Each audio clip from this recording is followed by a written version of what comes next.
Come home early. Our son got injured and is in the hospital. I'm on a business trip.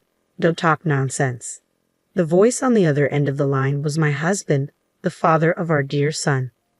I was hoping to get him to come home because it was an emergency.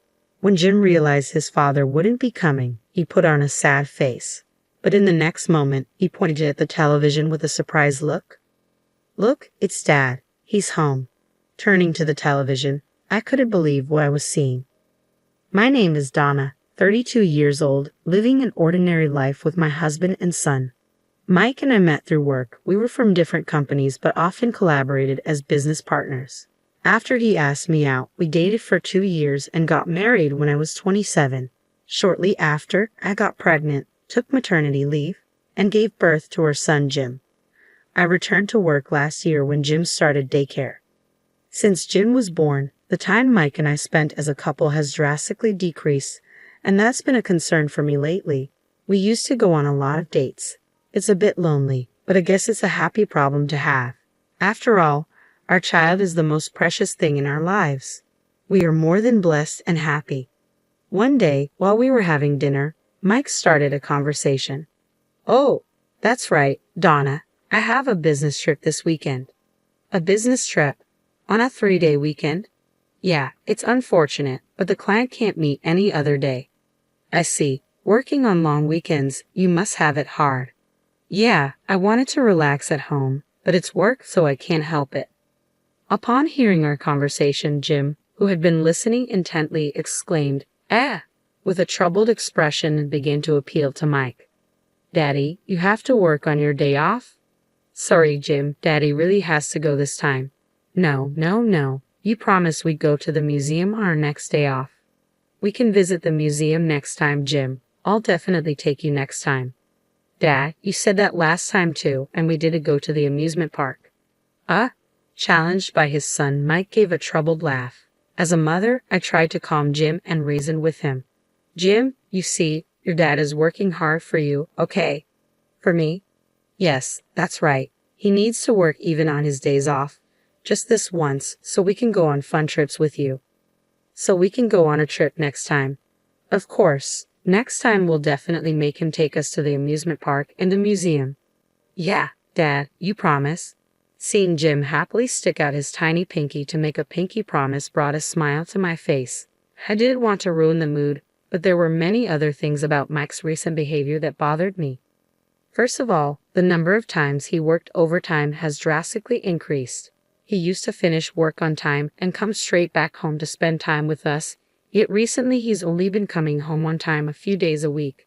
Today he happened to come home early, so we were able to have dinner together as a family. With Mike being home less, the majority of Jim's care has fallen onto my shoulders. I love Jim, and I don't mind taking care of him or doing household chores, but to be honest, there are times when I want to rant a bit. I don't want to doubt him, but is he really working overtime? Such unpleasant thoughts made my chest feel tight. To clear up my worries, I decided to talk to Mike after Jim had fallen asleep. He was watching TV with a beer in hand. I casually started the conversation. Hey Mike, there's something I want to ask. At my call, Mike turned to me and said, "What's up?" It might be terrible to doubt my own husband, but nervously, I asked, you've been working a lot of overtime lately. Is work really getting that busy? Well, yeah, I've been given more responsibilities, I see, but you've also been going on more business trips, even on weekends and holidays. There are client schedules to consider, right? What's up, Donna? You usually don't ask about this kind of stuff. Well, we've been spending less time as a family recently, so I was wondering if you could reduce your overtime. At that, my husband sighed, and his tone clearly showed his annoyance. Donna, didn't you just say it yourself that I'm working hard for Jim's sake? Huh? I thought you understood, Donna. I'm doing my best for the family, so why are you being so selfish? Selfish? I didn't mean to be. Anyway, please don't interfere with my work. I'm not doing this because I want to. I understand. I'm sorry. After this conversation, our relationship as a couple took a turn for the worse. In front of Jim, we pretended to be parents who got along well, but when we were alone, our conversations dwindled to a minimum. 2 weeks later, it was the first day of the 3-day weekend, and as planned, my husband left for his business trip. Since our conversation, he had been cold to me, but he acted differently that day. As he put on his shoes at the entrance, he looked apologetic and said, "I'm sorry, Donna. I know it's a holiday. It can't be helped. It's work." "Yeah, but it feels wrong to leave Jim with you. When I get back, I'll help out." "Don't worry about Jim. Thank you." "All right. Well, I'm heading out now." "Okay. Have a safe trip." As my husband left the house with a wide smile, I couldn't shake the feeling that something was amiss. I forced myself to smile back, playing the role of a good wife. The next day, Jim said, "I want to go somewhere," so we headed to a nearby shopping mall. We did some shopping and decided to have lunch. Just after leaving the restaurant and heading to the parking lot, a group of elementary school students on bikes crashed into me and Jim at full speed. We both ended up falling to the ground. I twisted my ankle, but my son Jim was having trouble getting up. "Jim, are you okay?" I rushed over and called out to him. Jim started crying out loud, "Mommy, it hurts." "Where does it hurt? Can you stand?" "My foot hurts. I can't stand up." "Oh no, it's swelling up terribly." The way he fell must have been bad. His ankle was visibly swollen. From the looks of it, it was probably broken. I gently helped him sit up and rubbed his back. The elementary school kids who bumped into us looked stunned and dazed at the scene. For the time being, I took their parents' numbers and sent them home. I carried my son to the car and rushed to the nearest general hospital. Even while we were waiting for our turn at the hospital, Jim was continuously crying, probably due to the pain. "It's okay, Jim. Mommy's here." Even though I said so, Jim had never experienced a major illness or injury before. Even adults suffer badly from a twisted ankle, so it must be even worse for Jim. With sobbing mixed into his continuous crying, all I could do was keep comforting him. An hour later, we were finally called in for a checkup. The X-ray results confirmed that Jim's ankle was indeed broken. However, thanks to the cast, his expression seemed somewhat relieved. Now, what to do next? Mike is on a business trip and my parents live far away, so I can't rely on them. I still have to go to work, but I can't leave my son home alone with a broken ankle. I contacted my workplace and arranged to work from home for a while. For now, I should call Mike. Mike, who answered the phone after a few rings, sounded annoyed as if the call was an interruption and bluntly asked, "What do you want?" Even though I was irritated by Mike's attitude, I explained the situation.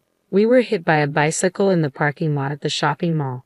Jim broke his ankle. We got it casted, so he seems a bit relieved now. Mike responded. "And? What do you mean, and? Don't you have anything else to say? Aren't you worried? It's just a broken bone, right? He'll be fine if he rests." "But you don't have to say it like that. I'm busy. Don't call me over the smallest thing." Thinking about Jim, I knew I was asking a lot, but I pleaded with Mike anyway. "I'm sorry, but is there any way you can cut your business trip short?" "What? What are you talking about? That's impossible. But with Jim in this condition, I can't even go shopping. I can't cook either."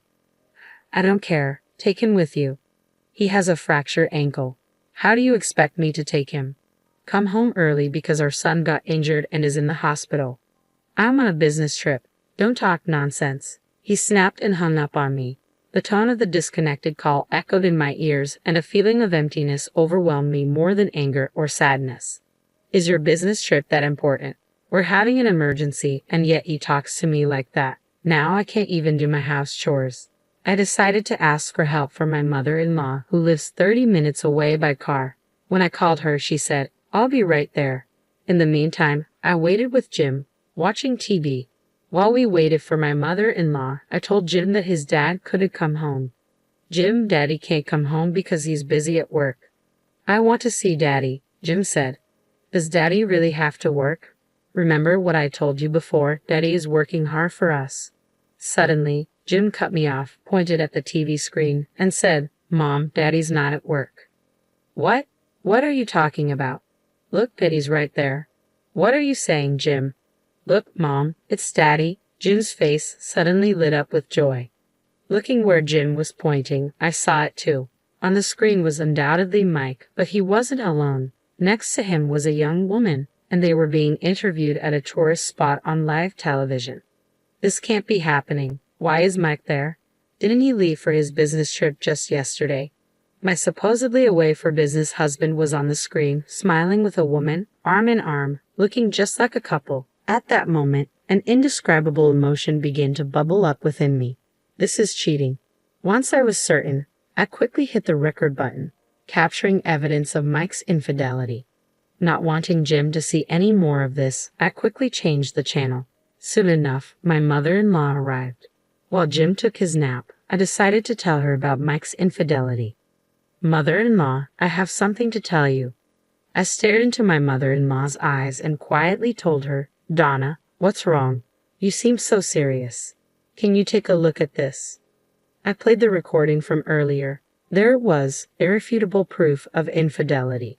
When the interviewer asked Mike if he was on vacation, he responded gleefully, Yeah, I finally got some time off. That's great. Are you here with your wife today? No, she's still my girlfriend. Haha, I hope to marry her someday. Very sweet. Enjoy your trip. Thank you. I stopped the footage as soon as Mike's interview ended. Witnessing her son's infidelity, my mother-in-law covered her mouth with both hands, lost for words. While I was wondering where to start, my mother-in-law bowed her head deeply. Donna, I'm so sorry. My stupid son. Mother-in-law, I'm thinking about divorce. Yes, of course, I understand. I won't stop you. What that fool did is unforgivable. I'm sorry. Don't apologize. Please, for Jim's sake, you should seriously consider divorce. To confirm the truth about Mike's infidelity, I called his workplace. A staff member who was working over the weekend confirmed that Mike did not have any business trips scheduled. On the contrary, it was revealed that he had taken numerous paid leave days in the past few months. When I checked my calendar, the dates he had taken off were the same days he told me he was staying overnight at his office because of work. He was probably spending all those leaves going on all-day dates with his mistress. As more and more of Mike's misdeeds came to light, a simmering rage began to rise within me. To tell such an easily discoverable lie and to even go on a trip with his mistress, how much more does he need to make a fool out of me? Once my anger subsided, I quickly decided to come up with a plan to get back at Mike. Even my mother-in-law approved of me filing for divorce, so I'm not holding back. A few days later, before Mike got home, I invited my mother-in-law over to our place and had her wait for him in the room next to our living room. I couldn't let Jim witness this mess, so I left him with his grandfather at my in-laws' place. Unaware of anything, Mike returned home and appeared before me with a big smile on his face. I'm home. I got you guys some souvenirs. Mike held out a box of sweets, but there was no way I would be deceived by such a thing. I slapped away the box of sweets he had offered and coldly said, Did you enjoy your trip with your mistress? Ha! It's impressive, isn't it? Buying souvenirs for your family from the place you went with your mistress. When did you get so bold? Hey Donna, what are you talking about? A trip with my mistress? Don't play dumb. I don't know. I have no idea what you're talking about, was all he repeatedly said. Suddenly, my mother-in-law appeared from the room next door, unable to bear it any longer. Even before I gave her the cue to come out, she briskly approached Mike and slapped him across the face.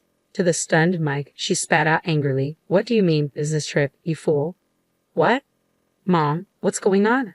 I just went on a business trip. Huh, can you still say that after seeing this? My mother-in-law slowly grabbed the TV remote and played the clip from Mike and his lover's interview. Seeing this, Mike's face turned ashen. His mouth opened and closed with no words coming out. The souvenir Mike had brought back was right from the shop that appeared in the clip. There was no more room for excuses. Perhaps realizing that he couldn't lie any further, Mike bowed deeply in apology right on the spot. His eyes were filled with tears as he began to apologize to me. I'm sorry, Donna. I thought it was just a fling. I'm not serious about her. So what? I'm supposed to let this slide because it was just a fling? Oh, that's not. But believe me, you are the one I love, Donna. Even after being confronted with all the evidence, he was still trying to deceive me with his shallow words like, I love you. I was thoroughly disgusted by him. I slammed the divorce papers in front of him. I love you. Quit messing with me. Do I still look like a fool to you? Our son got injured and you still lied to go on a trip with your mistress. Unforgivable. You make me sick to my stomach. Donna, please just calm down. Shut up. I have no trust in you anymore. I can't continue living with a deadbeat like you. You are nothing but a waste of my time and energy. Sign those papers right now and get out of our lives, you jerk." Finally realizing the gravity of the situation, Mike burst into tears. He repeatedly apologized, but I ignored him. In the end, under pressure from his mother, Mike reluctantly signed the divorce papers. Subsequently, we divorced. Of course, I gained custody of our son Jim. I claimed compensation from Mike and his mistress and returned to my parents' home. Mike was disowned by his parents, and from what I've heard, he was never allowed to set foot in his parents' home again. Since Mike initiated the affair, when his mistress was asked to pay compensation, she exploded in anger and exposed the relationship to everyone at their workplace. As a result, Mike was demoted to a dead-end department, and the woman, who had been a temporary employee, was let go and dismissed from the company. Mike's salary dropped significantly, and now he seems to be just getting by. He probably won't have the luxury to entertain women in the future. As for me, I am living a peaceful life with Jim at my parents' home. I haven't explained the reason for parting with Jim's father to him yet, but I know that one day I will have to talk about it. Until then, I want to cherish my time with Jim.